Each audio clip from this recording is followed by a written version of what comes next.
دور گزر گیا جب لوگ کہتے تھے کہ کوئی درود پاک بتائیں جس سے سرکار راضی ہو۔ ایک کی مسئلہ ہے کام نہیں چلتا، ایک صاحب آئے کام نہیں چلتا، میں نے کہا سورہ واقعہ پڑھا کریں، کہتے ہیں حضرت میں بڑی دیر سے پڑھ رہا ہوں۔ میں نے کہا چلیں کچھ صدقات دے کے دیکھ لیں، کہنے لگے بڑی دیر سے دے رہا ہوں۔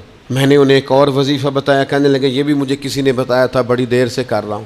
تو میں نے انہیں کہا پھر میری ایک ناقص رائے یہ ہے کہ سارا کچھ کرنے کے بعد اگر ابھی تک پھر بھی آپ سمجھ رہے ہیں نا آپ کی مرضی کے مطابق آپ پر دروازے نہیں کھول رہے، پھر آپ صبر کریں، جو میرا رب چاہتا ہو اس پہ راضی رہ کے دیکھیں، پھر ذرا راضی رہ کے دیکھیں، پھر دیکھیں کہ مالک کا فیصلہ کیا ہے۔ وہ آپ کے حق میں کوئی رحمت والا فیصلہ ہی فرمائے گا، پھر ذرا انتظار کر کے دیکھیں، پھر ذرا صبر کر کے دیکھیں۔